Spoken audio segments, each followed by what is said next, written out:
A ver chicos, ahí está el link del Meet. A ver, quieren entrar. ¿Okay?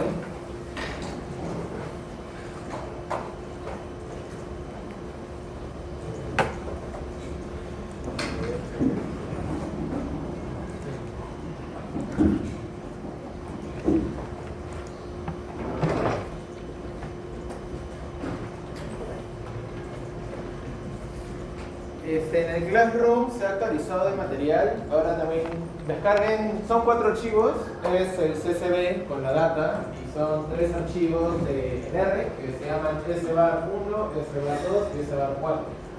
Esos son los que vamos a trabajar. La semana pasada habíamos hecho identificación. ¿Por qué lado? Para los que subieron la semana pasada, ¿qué identificación hicimos del SBAR? ¿Cuál? Cholesky, correcto. Ahora, como mencionamos, vamos a hacer otras 3. En sí hay otras 5, pero justamente las 2 faltantes van a entrar de control para la PC. ¿Ok? Así que las que vamos a desarrollar ahorita son las de corto plazo, que también es Stokey-Watson, las de largo plazo y las de signos, justamente. ¿Ok? Recuerden que igualmente estoy haciendo un trabajo final, así que también pueden agarrar para guiarse justamente del mismo trabajo. ¿Okay? En este caso vamos a hacer un bar con 4 variables, ¿okay? Donde vamos a utilizar tanto el PBI, ¿okay? El índice de precio de commodities, ¿okay? El IPC y la tasa de interés de los fondos federales de Estados Unidos, ¿no? La pregunta obviamente es, ¿recuerdan cómo habíamos dicho que se ordenaban las variables? Se ordenaban de la fase exógena a la fase endógena. De las 4 que he nombrado, ¿cuál es la fase exógena? Nuevamente, PBI, índice de precio de commodities, el IPC, perdón, y la tasa de interés de los fondos federales.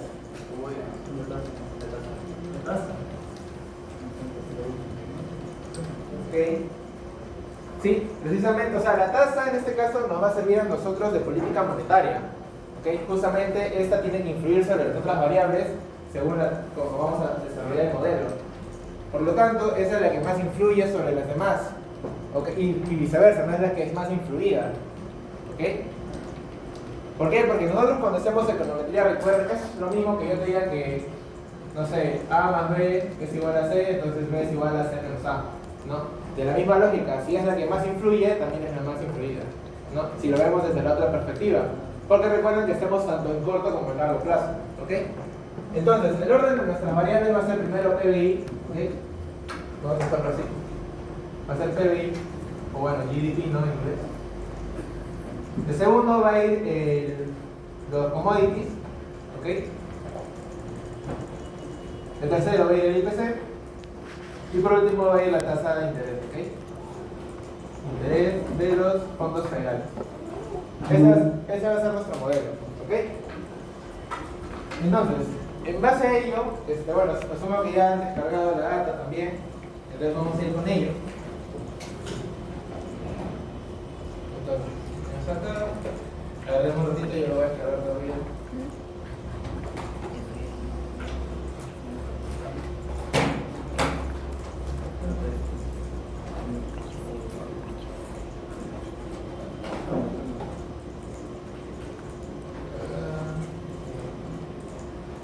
Encarguen el CSV que diga Data Estados Unidos SBAR, por favor, ¿ok? Porque hay dos. Uno que dice SBAR y el otro que dice que no. Ábranle, por favor.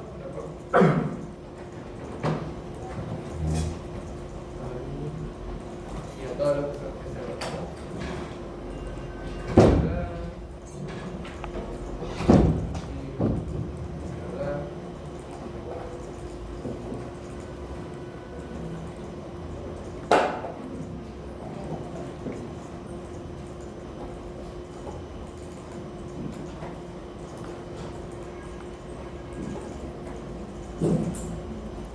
¿puedo compartir pantalla un ratito?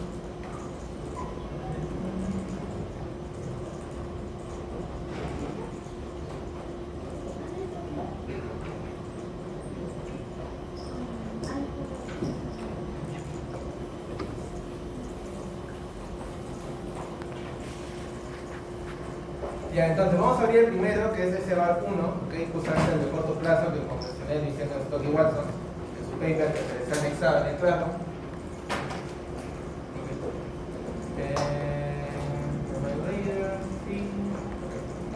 Entonces recuerden, siempre lo primero que hacemos es obviamente adaptar la ruta del archivo, ¿ok? En este caso, como yo lo tengo en descargas, vamos a... Acá simplemente le damos clic derecho, le vamos a copiar ruta de acceso, ¿ok? Y simplemente actualizamos en nuestro archivo DR la ruta, ¿no?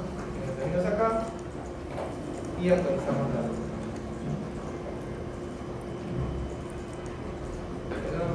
Ahora, también recuerden que siempre tienen que cambiar los slashes porque R no lo entiende con el backslash. Okay. También lo hacemos así y listo.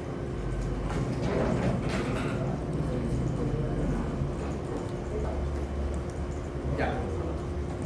Entonces, nuevamente, ustedes se acordarán, ¿no?, de que nuestra especificación para el bar en este caso, ¿cuál es? Que tenemos nuestra matriz, nuestro primer rezago, ¿no?, nuestro segundo rezago. ¿Se acuerdan que yo en la clase pasada les comenté en este caso también la data es trimestral? Por lo tanto, teóricamente, ¿cuántos rezagos deberían darnos? Si es que la data es trimestral. 4 rezagos, ¿no? Entonces, cuando añadimos, ¿no? Tercero, cuarto, y por último el vector de errores, ¿no? Ahora, ¿qué sucedía con este vector de errores? ¿Qué es lo que sucedía? Que los errores estaban correlacionados, ¿no? Había endogeneidad entre los errores. Por lo tanto, nosotros no podíamos evaluar un error estructural, llámese de que como ese subíndice T y ese subíndice T, nosotros llamamos el shock contemporáneo o el estructural, no precisamente, al que se da al mismo tiempo. Pero repito, los errores en este caso están correlacionados entre sí. ¿Cómo podemos saber eso? Porque precisamente la matriz de varianza y covarianza, ¿no?, de este error, si fuera o si no tuviera correlación entre ellos, ¿cómo debería ser su forma de esa matriz? Diagonal. ¿Por qué? Porque justamente los demás valores que representan, ¿no?, que representan la interacción entre los errores cruzados, ¿no?, es cero. Por lo tanto, solamente habría valores en la diagonal. Pero obviamente esto no sucede, ¿okay? De hecho, vamos a ver ahora en la aplicación que justamente los valores de estos dos lados, de las dos triangulares, no son cero. Y justamente eso nos llevaría a hacer una especificación estructural, un S-bar, para con ello poder hacer precisamente encontrar los errores estructurales, y de ahí también deriva la función impulso-respuesta, la descomposición de varianza y la descomposición histórica. ¿Ok? Entonces, nuevamente venimos acá. Entonces, primero, obviamente, hacemos la preparación de entorno. Esto solamente, nuevamente, para instalar las librerías que por si ahora no las tienen instaladas, ¿no? Simplemente lo corremos. Y listo. Y obviamente definimos la ruta. ¿Ok? Hasta ahí simplemente corremos todo lo de preparación de entorno.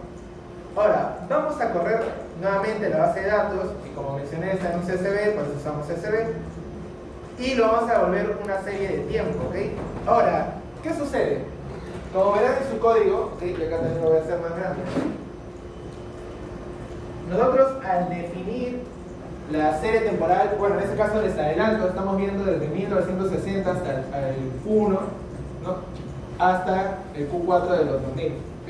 Esa es nuestra ventana de tiempo. Nuevamente estamos en Estados Unidos, ¿ok? Y nosotros al definir el var como una serie de tiempo, por eso usamos la función ts, tenemos el parámetro de start, ¿no? Que básicamente es el comienzo, y lo definimos como el tercer cuarto de 1959, es decir, 2 periodos antes. ¿Ok? ¿Esto por qué? ¿Sí? No, quería saber cómo está medida cada variable, o sea, millones, ¿cómo es que está millones también? Ah, no, están en sus unidades normales. ¿Cómo? Están en sus unidades normales. O sea, mira, si nosotros, claro, tenían millones, si nosotros nos vamos a la FRED, que es la fuente de la data, por ejemplo, FRED, data, GDP, por ejemplo. Pues esta es la fuente de la FRED, ¿no? Obviamente. Acá cuando les salga en series, cuando ustedes buscan pues GDP, o por ejemplo la tasa de interés de los fondos federales, simplemente cambian series por data, ¿ok? Repito, en el URL cambian series por data, y ya les sale en formato de archivo, ¿no? Acá. Y simplemente lo copian y lo pegan en su Excel. Y aquí, claro, te dice, bueno, justo lo que preguntan, ¿no? Las unidades en este caso son billones de dólares. Pero todas las variables están en sus unidades tal cual extraídas. ¿Ok? Por ejemplo, la tasa es una tasa. PBI está en dólares y commodities también en dólares. ¿Cómo? Los dos primeros están en dólares. Claro. No, recuerda que el segundo es el índice de precios. Es un índice. O sea, no tiene unidad de medida. ¿Ok?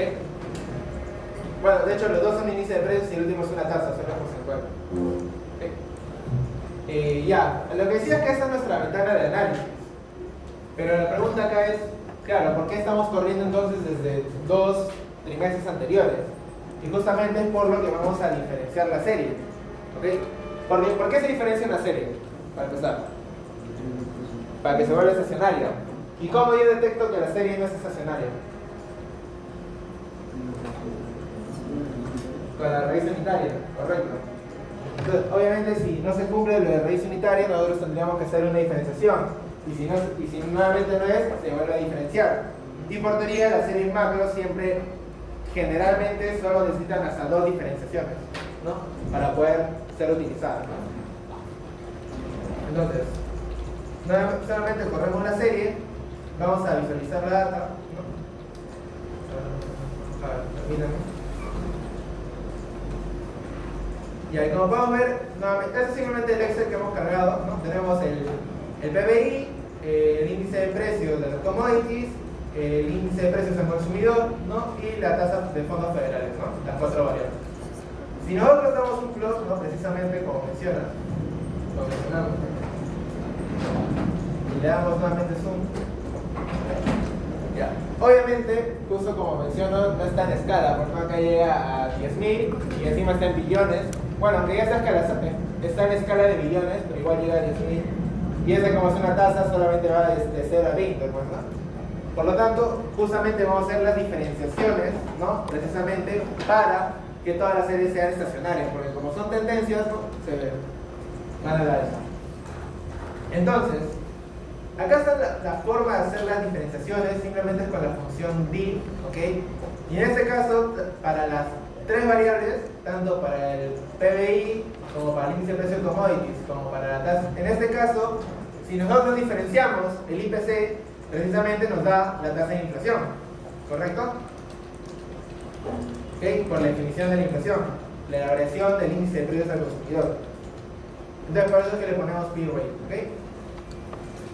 Ahora, ¿por qué por 400? Porque nuevamente es el trimestral y queremos ver la variación anual, ¿no? Entonces, simplemente corremos esto acá, lo corremos, lo definimos, volvemos a definir ahora nuestro bar, nuestra data del bar, ¿no? Nuevamente como una serie de tiempo, pero ahora de las variables que hemos generado, ¿no? Y le vamos a visualizar. Ahora, ¿qué sucede? Obviamente, como hemos hecho una diferenciación, en este caso en las tres primeras variables, los tres primeros van a salir como nulos, ¿ok? Precisamente, ¿por qué? Porque al ser el primer valor no se puede diferenciar con nada anterior. Justamente por eso, si nuestra ventana de tiempo es desde 1960, es que tomamos data desde un periodo anterior, ¿ok? En este caso, del cuarto trimestre del 59, ¿no? Ahora, para borrar justamente eso, simplemente usamos esta función de na y omitir los nulos, los valores na, y nuevamente visualizamos. Y como pueden ver, ahora ya todas las series están estacionalizadas, ¿no? Precisamente. Ahora, ¿qué es lo que sucede? Como pueden ver acá, bueno, vamos a hacerlo un poco más grande. Nuevamente, acá vamos a hacer eso. Okay. Ahí tenemos 4 series aparentemente estacionales, ¿no? Pero ¿cuál de ahí ustedes dirían que no lo es?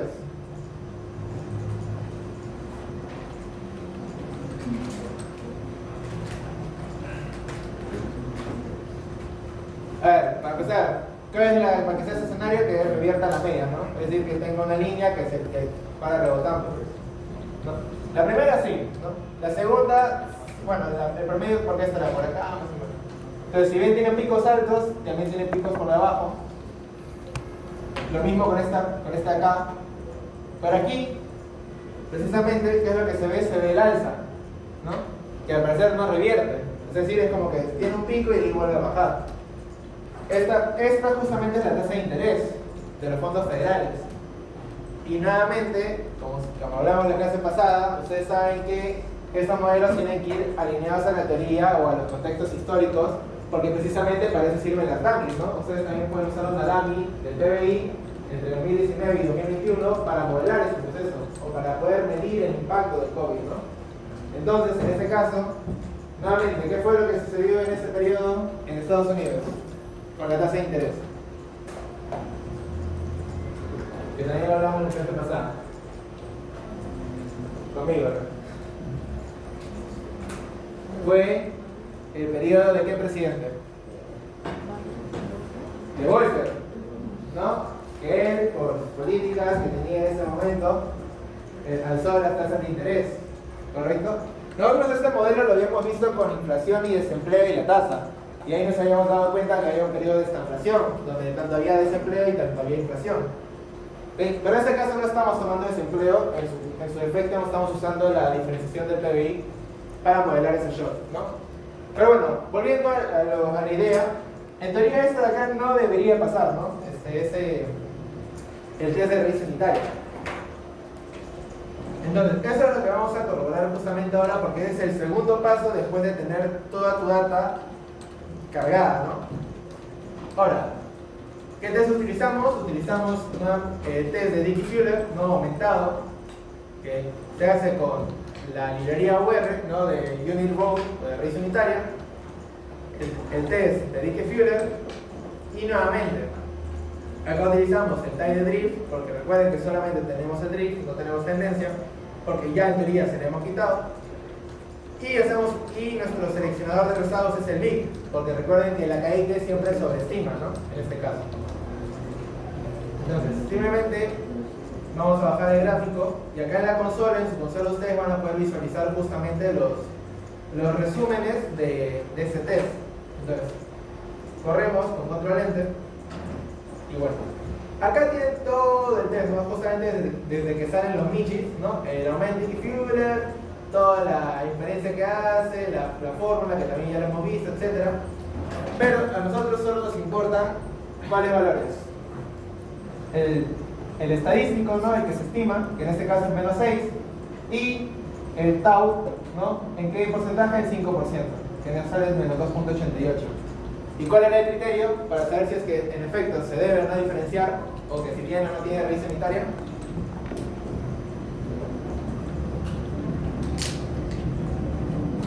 Vamos a tener que preguntar. Ya, utilizamos. ¿Cuál es el criterio para para elegir, para decir si es que se tiene o no la raíz unitaria.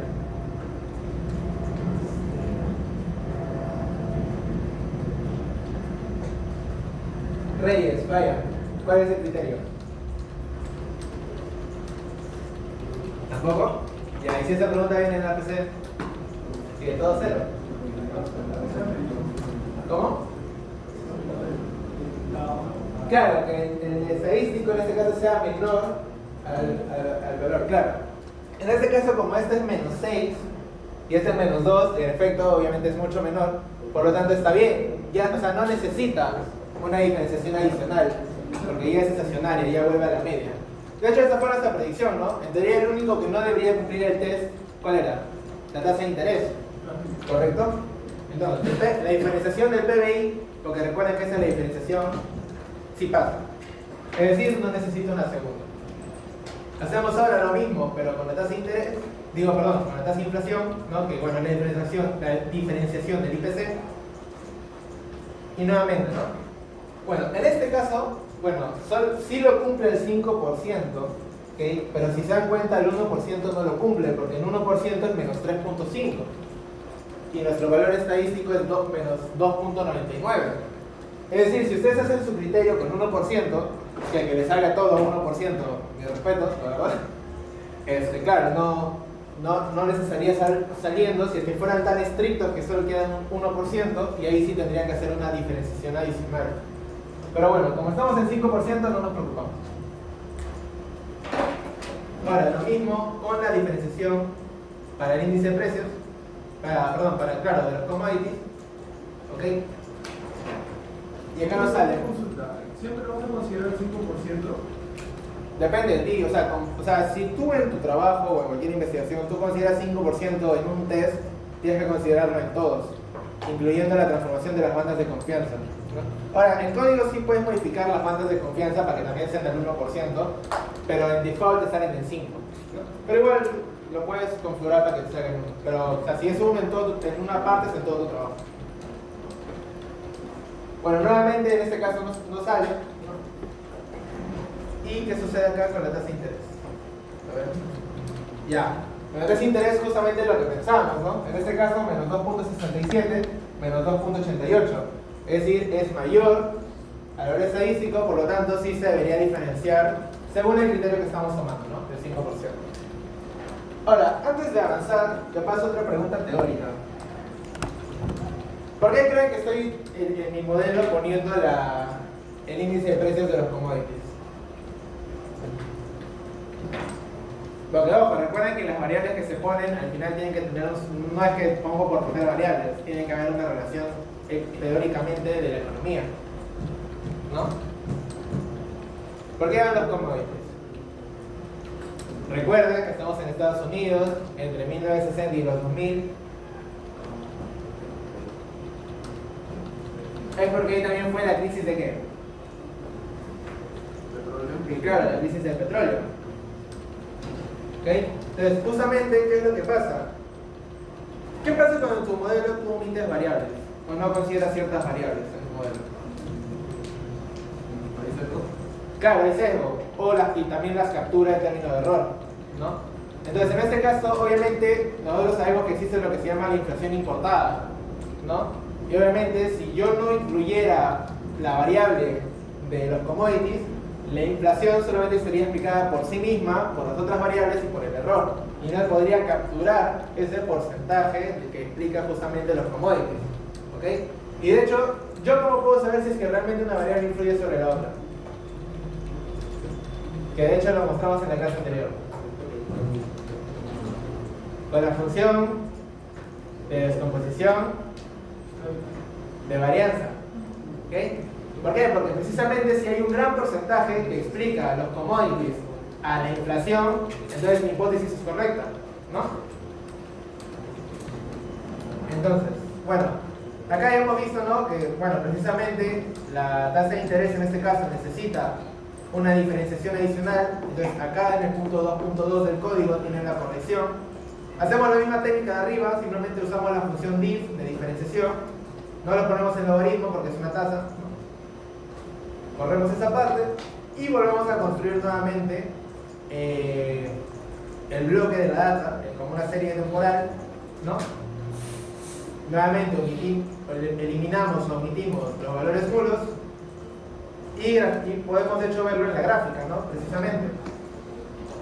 Que ahora, aparentemente, ahora sí ya cumple, ¿no? Con que vuelva a la media. Bueno, incluyendo los picos por 1980, ¿no? Que justo eso fue la época de la crisis de Volcker, o los puntos picos de la crisis de Volcker, con la tasa de interés. ¿Okay? Pero nuevamente, nosotros no somos adivinos, con el gráfico no se puede sacar todo, así que aplicamos el test de raíz unitaria y verificamos que ahora sí, como pueden ver, sale menos 9, así que para cualquier nivel de confianza, sí nos sale que ya es estacional y ya no necesita una diferenciación adicional. ¿Correcto? Ahora, el siguiente paso, ¿cuál era? La selección de rezagos. ¿Correcto? Ahora, no sé si se acordarán que en la clase pasada justamente ese fue el tema a discutir de la selección de rezagos, justamente por el tema de que el short decía algo, la caica nos decía algo, pero finalmente nada terminaba por corregir o arreglar lo que es la autocorrelación, ¿no? Y ahí entramos justamente en el debate de si preferíamos parsimonia, si elegir parsimonia, ¿no? O tratar de arreglar los tests. Justamente vamos a incluir el mismo error, en este caso, o el mismo dilema, ¿no? Con los rezagos. Porque si nosotros utilizamos var select, ¿no? Que es la función precisamente que nos permite encontrar los rezagos óptimos, ¿no? Con un máximo de 8 rezagos que estamos poniendo en la ventana, y lo imprimimos, nuevamente, ¿no? Nos da todos los rezagos, pero también nos da nuestro bloque de selección, ¿no? Que en este caso que nos dice que nuevamente el Schwarz ahora solo nos pide un rezago y que la calle que nos pide 5, y bueno, los otros dos criterios, ¿no? De Hannah Quinn y bueno. Entonces, acá nuevamente, la lógica ¿cuál sería? Hacerle caso a Schwarz, ¿no? Al que es bayesiano.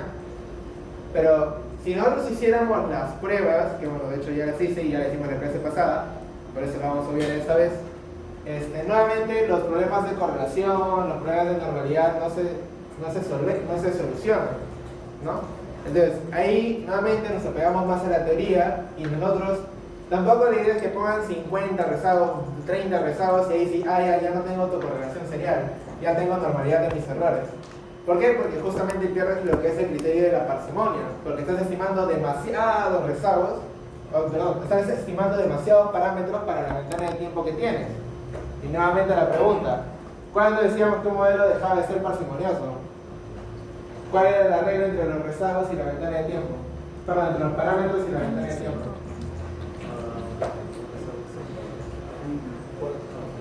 Una relación de 1 a 5, ¿correcto? ¿Okay? Eso es lo ideal. Ahora, nuevamente, que sea entre 3 y 5 está bien, pero nuevamente lo ideal es que sea 5. Pero bueno, según literatura, que sea una relación entre 3 a 5 está bien. ¿Ok? Pero bueno, al margen de justamente lo que nos ha salido con la selección de rezagos, por teoría, nuevamente, como estamos en trimestres, vamos a usar un óptimo de 4, ¿no? Entonces, definimos nuestro rezago óptimo como 4, ¿ok? ¿Y ahora qué utilizamos?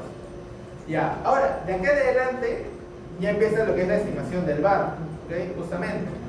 Acá, obviamente, usamos la función var, le damos la data, decimos nuestro número de rezagos, y le decimos nuestro tipo. En este caso solamente tenemos un drift o una constante, ¿no? Y le vamos a darle el resumen, ¿ok? Entonces, corremos esto. Y nuevamente aquí ustedes van a tener absolutamente todas sus matrices realizadas, ¿no? Ahora, ¿cuántos parámetros se están estimando en este modelo? Que tengo 4 variables y tengo 4 rezagos.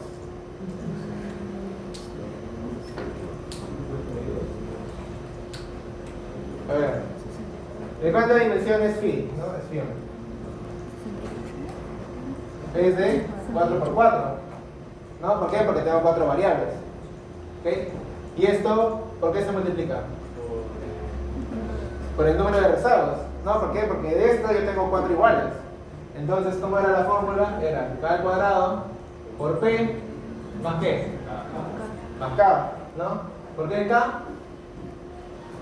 Interceptos. Por el K, por el drift, por los interceptos. Y adicionalmente, si yo también añadiría dummies, claro, ahí también se añaden K parámetros dependiendo del número de dummies que tengas, ¿no? En este caso.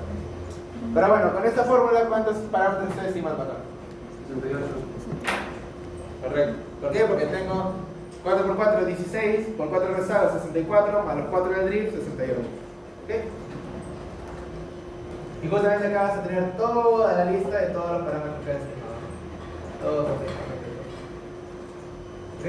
Pero nos vamos a ir, a nosotros qué nos va a interesar en este caso, por el tema.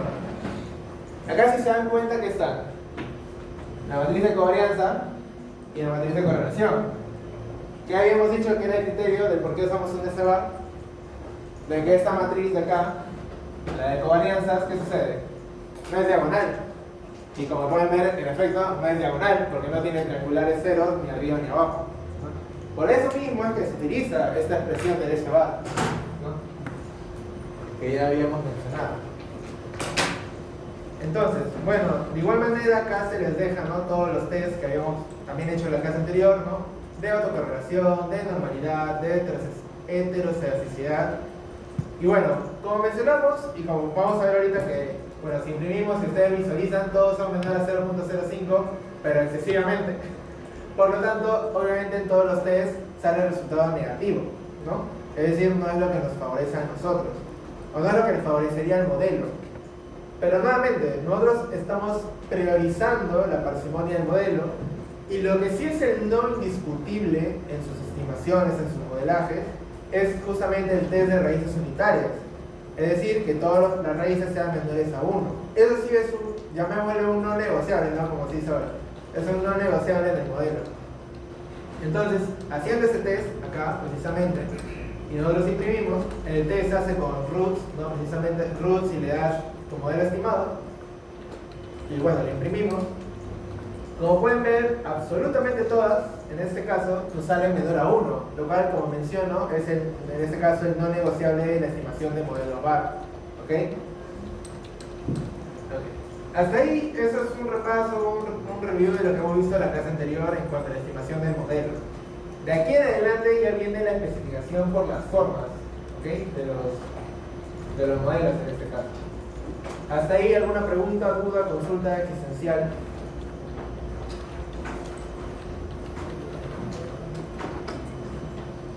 ¿Nada? Todo correcto entonces. Ok. En el caso de ¿por qué entonces utilizaste el drift? ¿Más alto? ¿Por qué entonces utilizaste el drift? ¿Por qué no podría ser tren? Allá. Tú podrías usar tren si se usaran las series originales, porque esas sí tienen una tendencia. Porque, o sea, como en este caso, o sea, también podría usar tren desde un inicio. ¿Por qué? Porque, por ejemplo, en el caso de la serie que es PBI, como hemos visto, va así, ¿no?, que como pueden ver tiene tendencia. Ese parámetro de tendencia es, tú le estás diciendo al algoritmo, oye, mi serie tiene, si le pones drift, solo tiene drift. Y si le pones el parámetro de tren, le está diciendo que tiene drift y tiene tendencia. Que en este caso, por ejemplo, la serie original. Pero claro, lo que nosotros hemos hecho es primero hacer la diferenciación para que ya no tenga tendencia, y eso hemos hecho con el test de raíz unitaria, ¿no? Y por eso es que ya no le absorbemos ese parámetro de tren, porque ya se lo hemos quitado. ¿Ok? Que claro, o sea, podría hacerlo de frente, pero no es la forma correcta, ¿no?, que se espera, al menos. Quería plantearle que me parece que el modelo sería mejor si las commodities se integraran como una variable exógena, ¿no? Porque el país de Estados Unidos, a pesar de que sea grande, no tiene una gran influencia sobre esa variable internacional, ¿no? Sí, pero eso sería más para la parte estructural. O sea, hasta ahorita no habría ningún cambio porque como están todos los modelos han sido igual. Digo, perdón, toda la estimación del VAR es independiente de lo que se está planteando. Pero claro, tú también podrías plantearlo de la manera inversa, ¿no?, y ver los resultados y ver si en efecto concuerda o no. Pero sí, de hecho, si quieren lo probamos. Ahorita primero corremos todo y de ahí vemos cómo mover. ¿Ok? ¿Alguna otra? Ya. Entonces, yo sé que ustedes sí se acuerdan que en la clase anterior nosotros habíamos especificado. Bueno, en este caso los errores, ¿no?, que están correlacionados entre sí, lo estamos llamando como un mu, ¿correcto? Que es va a estar multiplicado por una matriz A, y los que nosotros queremos encontrar, los épsilon, están premultiplicados por una matriz B, ¿no? Que precisamente esta es la forma o esta es la estructura que nos permite hacer las diferentes identificaciones. ¿Cuál era el caso particular en Cholesky? ¿Era con la matriz A o con la matriz B?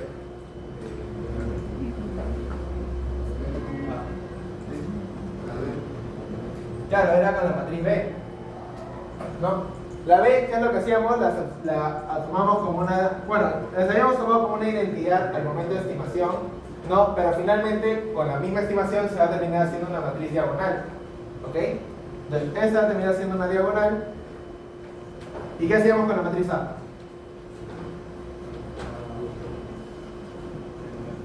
La triangular de arriba, ¿qué era? Ceros, ¿no? Y justamente, como decía su compañero, se ordena de la más exógena a la más endógena, ¿no? En este caso. Entonces, para la forma contemporánea, ¿no? Justamente es el mismo Stokes-Watson que vimos en la clase pasada, ¿no? Que eso nos va a permitir precisamente ver esos shocks, ¿ok?, de corto plazo, ¿no? Vamos a ponerles letras, que vamos a ir por acá.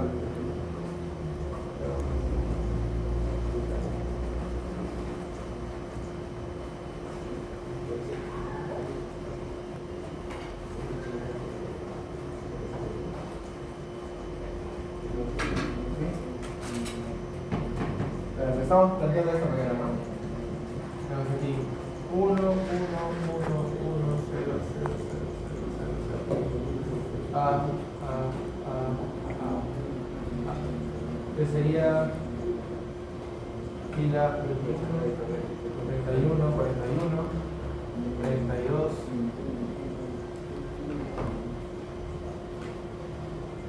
42, 43 y 1, ¿no? Pero está multiplicando el vector de errores Q, y acá estamos multiplicando por un P1, P11, B22, B33 y B44, ¿no? Ceros y ceros. ¿Ok? ¿Qué es lo que estamos logrando con esta especificación? ¿Ok? Justamente, como hemos mencionado, esta es la especificación para corto plazo, ¿ok? Para corto plazo. Es decir, mide los shocks en el sitio, ¿no? En el mismo momento, en el mismo instante de tiempo. Entonces, desde acá, ¿qué se obtiene? ¿No? Si yo hago la primera fila, ¿no? ¿Qué estoy obteniendo? De que mu t, porque multiplica con el 1, los demás son ceros, ¿ok? Esto, a ver, vamos a hacerlo. ¿El primero de qué es? Del PBI, ¿no? El segundo, de los commodities. El tercero, de la inflación. Y el cuarto, de la tasa de interés, ¿no? Lo mismo acá. Vamos acá, ponemos el épsilon del PBI, el épsilon de los commodities, el épsilon de la inflación y el épsilon de la tasa de interés. Al desarrollar, ¿qué estamos haciendo? ¿No? De que, como digo, el error que se estima del VAR, ¿no? Del PBI, ¿a qué es igual? Al valor B11. ¿Por qué? Por el error estructural, ¿no? Del PBI. Y justamente acá viene ese criterio, ¿no?, de endogeneidad y exogeneidad, porque yo acá estoy diciendo que el error en el PBI no es explicado por ningún otro error, por ningún otro mu, no en este caso. Para la siguiente ecuación, ¿cómo es? Que la inflación, perdón, el error del PBI, ¿por qué multiplica? Por A21, ¿no? Más el error de los commodities, ¿a qué es igual? B22, el error de los commodities, el error estructural. Y desarrollando, ¿qué tengo? Mu t de los commodities, ¿por qué está explicado? Menos A 21 del error del PBI más B22 del error estructural de los commodities. Es decir, que tanto los commodities, ¿por quién está explicado? Por el PBI y por los mismos commodities, estructuralmente. Por eso es que se cumple este proceso de cuál es más endógeno, cuál es más exógeno, ¿no? Porque lo mismo va a pasar con la inflación, que también tiene los componentes de estos dos errores, y lo mismo con la tasa de interés, que tiene los componentes de los tres errores previos, ¿no? Por eso es que el orden, en este caso, importa, ¿ok? Entonces, siguiendo esa lógica, por eso es que tenemos esta explicación, ¿no? De que la B va a ser una diagonal y la A va a ser una triangular. De hecho, así es como estamos definiendo, ¿no? Es la A, que es una triangular de unos, y los max son los valores que se van a estimar, precisamente. Y en el caso de la B, estoy diciendo que es una diagonal con la función diag, ¿ok? Con cuatro NAS, ¿no? Con 4 valores a estimar. Precisamente serían los valores de B, el B11, el B22, el B23 y el B24. ¿De qué dimensión? De K por K, porque tiene que ser una 4 por 4, ¿no? Bueno, que K estamos definiendo, ¿no? Como el número de columnas de la A, el número de variables. Entonces, con esa especificación, ¿qué es lo que obtenemos, no? Simplemente corremos el modelo, nuevamente, la matriz A, definimos la matriz B, definimos sus nombres de ambas matrices, ¿no? Que bueno, estamos diciendo que el nombre de las filas y el nombre de las columnas va a ser el mismo en ambos, ¿no? Corremos y corremos.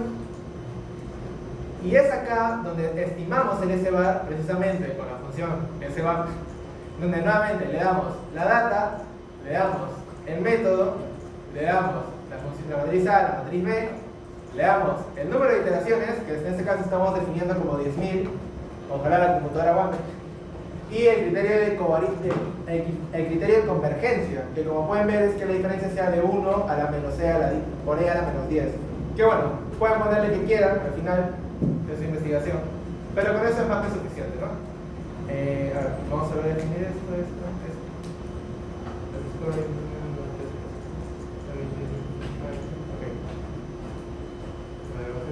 Y ya está. Listo.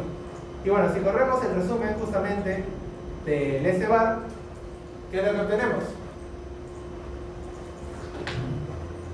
Nuestra matriz A y nuestra matriz B, ¿correcto? Ahora, puntos a aclarar acá, ¿ok? O puntos a visualizar acá, antes de ir arriba. Quiero que vean esto. Ya.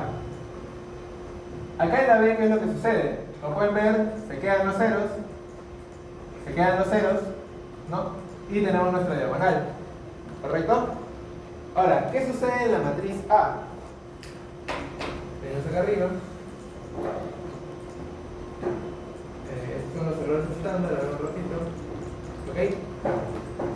Y acá arriba tenemos nuestra matriz A, donde nuevamente tenemos nuestra diagonal de unos y todos los demás parámetros están estimados. Por lo tanto, si yo te pongo las dos matrices y te pido exprésame todas las ecuaciones de los errores, tú podrías hacerlo, ¿correcto?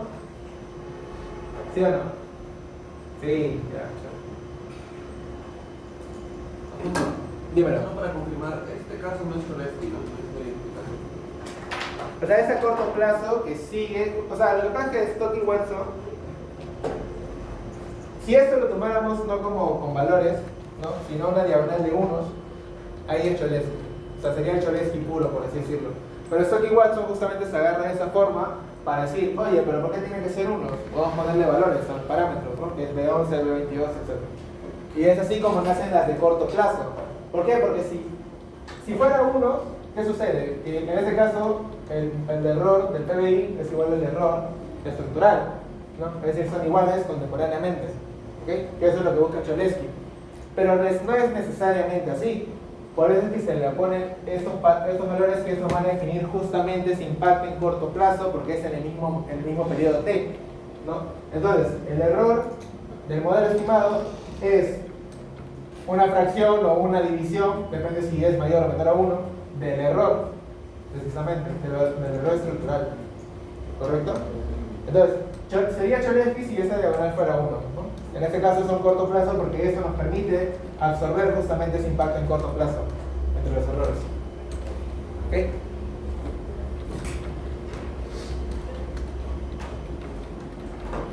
Entonces, bueno, en lugar de estar buscando, ¿no?, en toda la estimación, podrían incluso imprimir, ¿no?, de acá el S bar, la matriz A, y el S bar, la matriz B, realmente acá. Realmente lo corremos. Y bueno, ahí tenemos las dos matrices que justo acabamos de evaluar, ¿no?, que, como mencioné, se pueden construir sus funciones, ¿no? ¿Ok? Ahora, justamente vamos a evaluar lo que son las funciones de impulso-respuesta.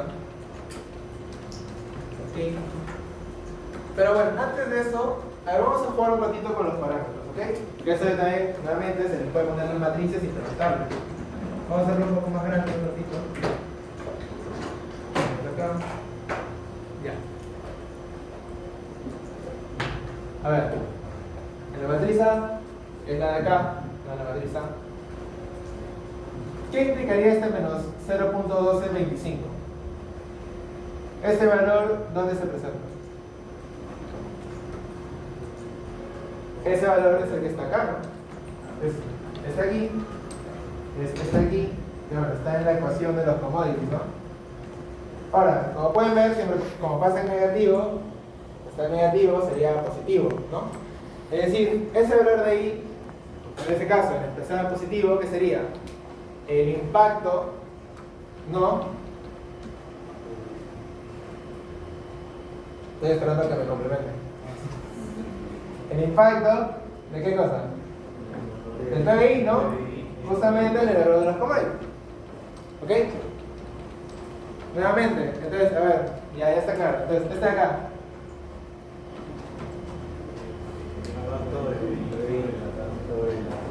¿Gracias?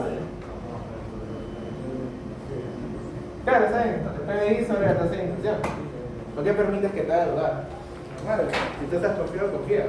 Si no confías, no hay confianza.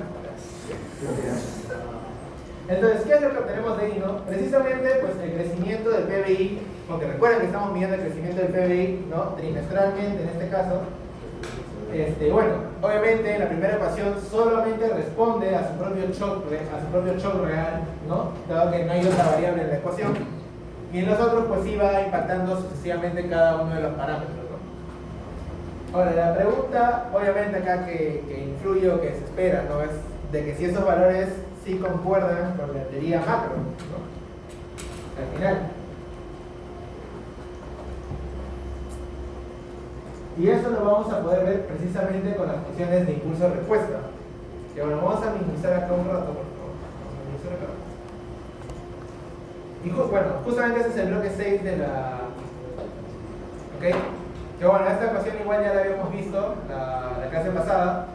Nuevamente acá pues ponemos simplemente la data, que en este caso es el S bar, que como menciono, el S bar es lo que nos ayuda a hacer las funciones de impulso-respuesta. Ahora, ¿quién se acuerda por qué ese parámetro es verdadero del boot? O para empezar, ¿qué significa ese parámetro del boot? Que sí lo expliqué la clase pasada. Eso es porque hacemos la iteración ¿con qué? Con Bootstrap. ¿Y por qué usamos Bootstrap?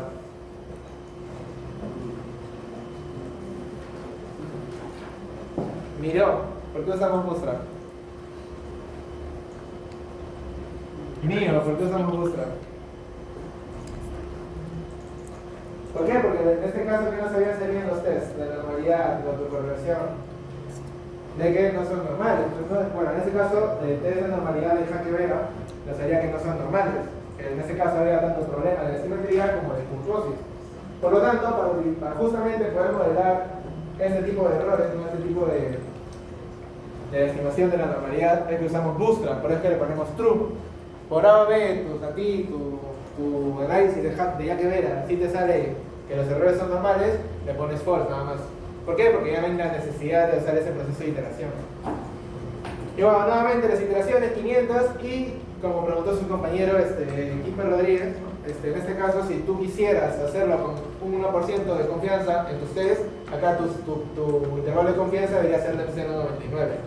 para hacer el complemento justamente del 1%, ¿no? O 90 si tú usas 10, pero nadie usa 10.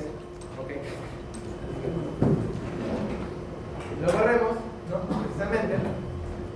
Ahora, esto obviamente sí demora un poquito por el poder computacional que amerita.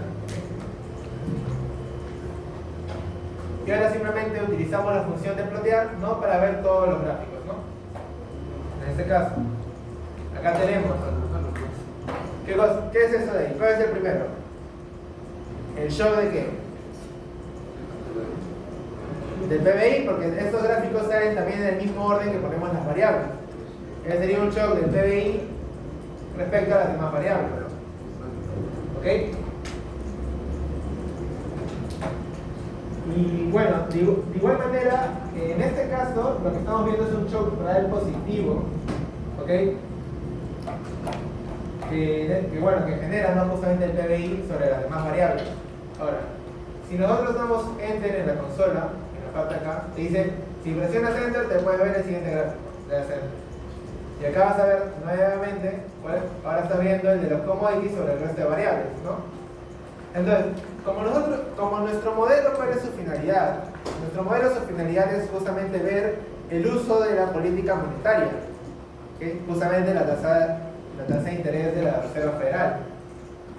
Por lo tanto, damos un enter más, nos sale en este caso el de la inflación sobre las demás variables. Y ahora acá sí tenemos precisamente, ¿cuál? Es de la política monetaria, ¿no? Ahora, vamos a arrancar. Sobre el PBI, ¿qué sucede? En este caso.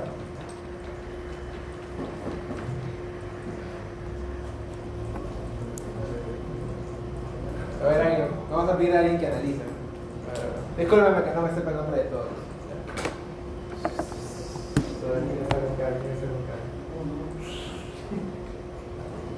A ver, tú, ¿por qué? A ver, ¿qué puedes sacar del primer gráfico? ¿Qué es el del PBI? Ahora, no me digas que sube y que di baja.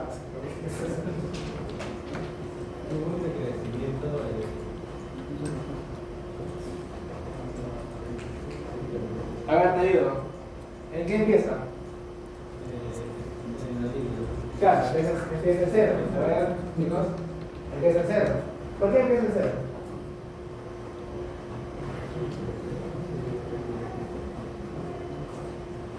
Porque hemos dicho el modelo, justamente, de que el impacto, ¿de qué? De la tasa sobre el resto de variables, ¿cuál es? Contemporáneamente, porque el S-bar nos ayuda a la forma estructural, es decir, al argumento contemporáneo. Es cero. Cero, cero, cero. Y justamente por eso es que Cholesky, por así decirlo, ¿no?, la forma estructural de Cholesky al margen que estamos haciendo en corto plazo, ¿no?, es una muy utilizada porque justamente cumple esa teoría macro que toda acción de política no actúa inmediatamente. Siempre tiene una parte rezagada, ¿no? Actúa un trimestre posterior, actúa 2 trimestres posteriores, etc. ¿Correcto? Y justamente parece que Cholesky nos ayuda a modelar eso. Ya, y bueno, ahí ya sí viene lo que sube y que baja. Que bueno, en este caso, estadísticamente, ¿qué sucede? Aquí es 0, aquí es 0, aquí es 0, porque recuerden que acá como es algo estadístico, nos regimos a las bandas de confianza. En el punto donde una banda toque el eje, estadísticamente ya es igual a 0, porque el valor podría estar en cualquier parte del intervalo, ¿no? Entonces, solamente dura ¿cuánto? A ver acá. Si estamos en trimestres, justamente dura alrededor de un año, medio año y un trimestre, ¿correcto? Entonces, esa es la forma en que ustedes tienen que ver, ¿okay? Como repito, en este caso nuestro modelo, ¿para qué lo estamos usando? Para medir justamente el efecto de la política monetaria. Por eso es que me interesa más la función de impulso-respuesta de la tasa de interés. ¿Ok?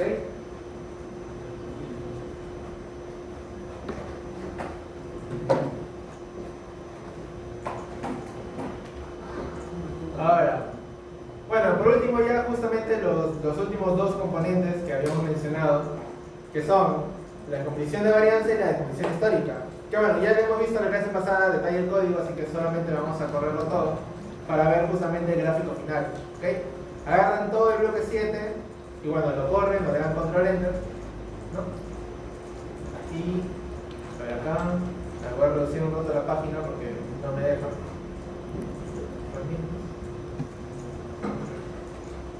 Pues, y ahí está. Ya. A ver, nuevamente está en orden, ¿no? Justamente está PBI, commodities, etcétera, ¿no? Ahora, ¿qué sucede? Nuevamente, con el PBI, ¿qué pasa? Que a medida que avanzan los rezagos, ¿qué sucede?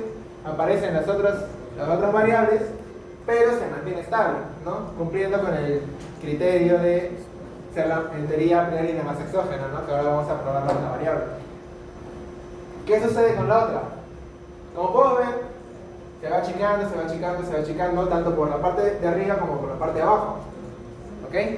Por lo tanto, en teoría es más endógena que el PBI, pero no necesariamente por la data, sino porque lo hemos forzado a ser así, según como hemos especificado el modelo. De igual manera, en este caso estamos viendo la inflación, ¿ok? Y nuevamente avanza. Ahora, ¿qué es lo curioso en la inflación? Justamente la parte que yo les había mencionado. ¿Ok? La inflación en este caso, ¿qué es? Es el azul, ¿no? Según el gráfico. Y los commodities es el naranja. ¿Ok? Y como pueden ver, hay una gran presencia de los commodities en la explicación de la inflación. Entonces, si yo no hubiera puesto esa variable en mi modelo, ¿eso dónde hubiera ido? Se hubiera dispersado entre los otros errores, ¿no? Precisamente. Pero no lo captura 100% porque no es la manera en que debe ser capturado. Por eso es que se incluye la variable y como pueden ver, tiene una gran presencia en inflación. ¿Ok? Por lo tanto, acá que podríamos decir que en efecto los commodities tienen una gran explicación, ¿ok? De hecho, contemporáneamente solamente se explica por gran parte por la inflación misma y por los commodities. Claro, aparecen los otros, pero en una medida muy pequeña. Y a medida que avanza, no desaparece. Es más, desaparece que aumentase. Pero bueno, lo que voy es eso, ¿no? De que los commodities, en efecto, explica significativamente en la inflación. Y bueno, por último, la tasa de interés, como podemos ver, las tres aparecen y la van achatando cada vez más,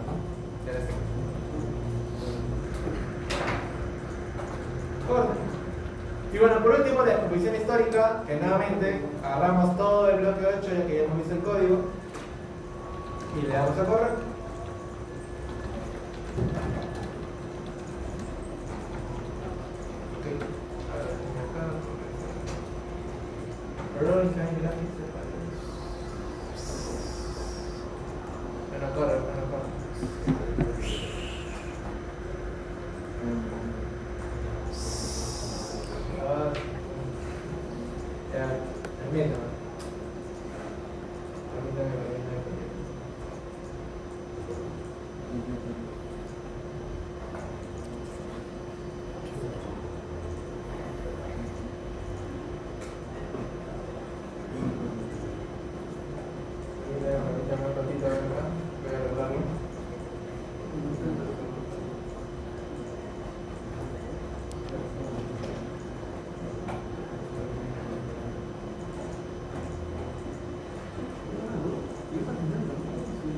A ver,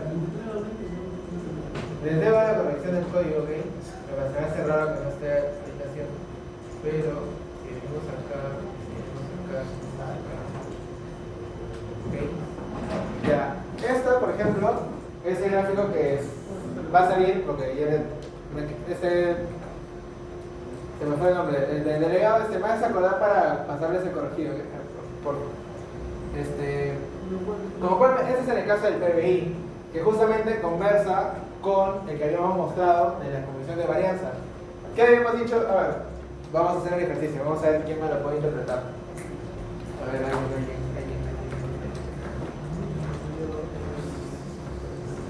a ver, tú que estás al lado de Joseph, pues tú. A ver, ¿qué podrías interpretarme de gráfico? Para empezar es la descomposición histórica del PBI, ¿no? ¿Y qué habíamos visto en su descomposición de varianza? Que precisamente el que prima es el PBI, es el que más lo explica. Y precisamente, como puedo ver, en la línea negra, que lo van a ver más detalle en sus pantallas, ¿okay? Así que prefiero que revisen el link. Como pueden ver, la línea negra tiene más presencia de la parte roja, que justo como menciono es la varianza que explica el PBI. ¿Okay? Ahora, ¿por qué hay picos que sobresalen o van en contra de la misma línea de la descomposición? ¿Por qué sucede eso? Porque como están en contraparte del shock, ¿no? En este caso son los que están, por así decirlo, reteniendo o intentando sostener para que no se desequilibre tanto. ¿Ok? Justamente como podemos ver, a ver, por ejemplo, un pico, a ver, ya acá, por ejemplo, en este pico de acá, ya no tiene tampoco. Vamos a ver que debajo del mismo hay una gran presencia de los commodities, es decir, esa variación que están haciendo los commodities. Están intentando que no se dispare tampoco, ¿correcto? Y bueno, así con las demás zonas. De hecho, acá podemos ver que hay más presencia de commodities. Y bueno, así sucesivamente, ¿no? En el caso del PBI, como hemos visto, al ser la más exógena, ni la tasa de interés ni la inflación le afectan tanto, en este caso. Repito, en nuestro modelo, con nuestra especificación. ¿Ok? Hasta ahí, dudas, consultas. A ver, vamos a ir a cambiar las variables. Aunque bueno, no me va a salir esto de acá.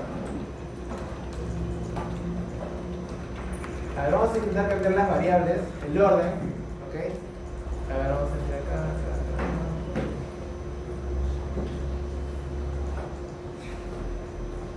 A ver, para cambiar el orden tendría que cambiar yo la data. Por lo tanto, en mi última especificación, lo voy a cambiar de orden.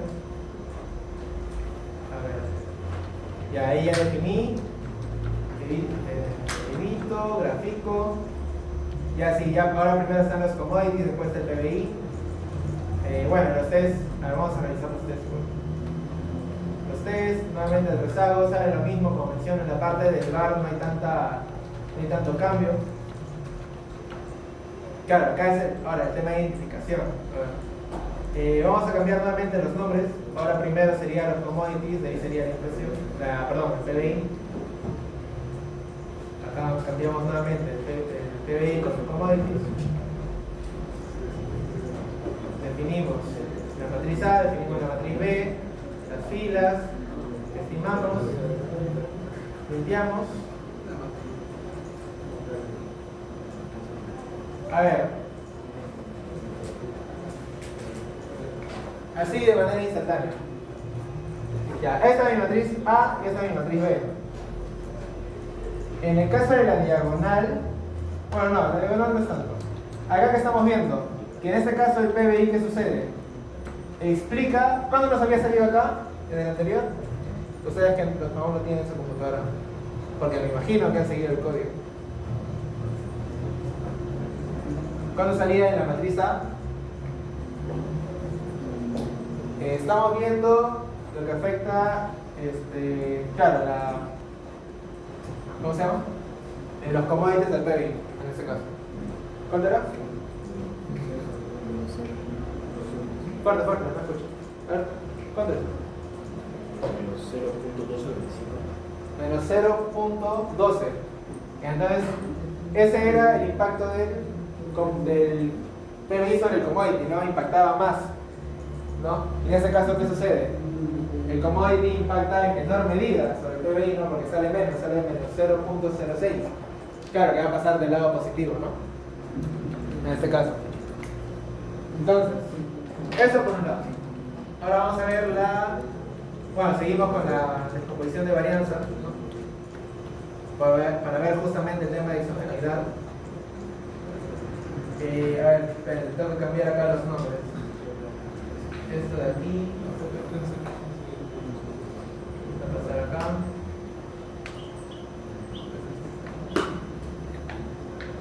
Ya. A ver, nuevamente. Esto. Entero. Con el show de acá. Tiramos acá.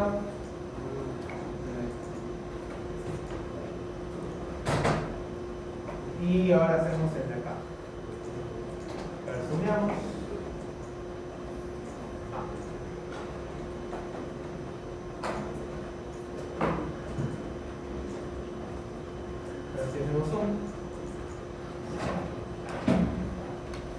Ya, ¿y qué sucede? Ahora el rojo es los commodities y el naranja son justamente el PBI, ¿no? Ahora, ¿qué sucede? Bueno, en este caso ahora los dos parecen ser los más exógenos, ¿no? En este caso, porque seguro que casi en su primer momento casi no hay nada de los otros. Y ahora en este caso, ¿qué sucede? Que el PBI es el que se va reduciendo, ¿no? Ahora, nuevamente, es por cómo estamos especificando el modelo y obviamente también limitado la data. Tú quieres poner primero el otro como más exógeno, está bien, no hay ningún problema. Porque de hecho ambos cumplen, ¿no? Bueno, llámenme loco, pero yo creo que esto va decayendo cada vez más. O sea, como que no se estanca en una línea, no parece llegar a la línea, ¿no? Bueno, no, tendríamos que poner más rezados, hacer más iteraciones. Y estoy seguro que la computadora explota. Pero en ese caso, o sea, está así, ¿no? O sea, por criterio de repente podemos ordenarlo de esa manera, pero según lo que el profesor me comentó ayer era de que ese orden tendría que tener una base teórica más económica. Sí, correcto. En ese caso, tú estás considerando una base teórica. Yo estoy ahorita replicando un paper, y el paper lo hicieron así, por eso es que lo estoy haciendo así. Si tú encuentras otra base teórica, que claro, o sea, también lógicamente podríamos esperar que los commodities sean más exógenos al PBI. Según esa base teórica, lo pones de esta manera y como puedes ver por igual, no hay ningún otro paper. En este caso yo estoy replicando un paper que es de su lectura. Ese es el de... las variables creo que son de los de largo plazo, el Blanchard y Perotti, creo. No me acuerdo. El paper no lo podría subir. ¿Lo tienes? ¿Cómo? El paper lo tienes, ¿no? ¿Está en su carro? Sí, sí. Así que bueno. Preguntas, dudas, consultas. ¿Qué hora es? Son 8:30. Ya, bueno, si no hay dudas, nos vemos en conforme. La reiteran y agarran. Y terminamos haciendo, volviendo hacemos lo de largo plazo y lo de signos. ¿Ok? O sea, 10 minutos. 10 minutos.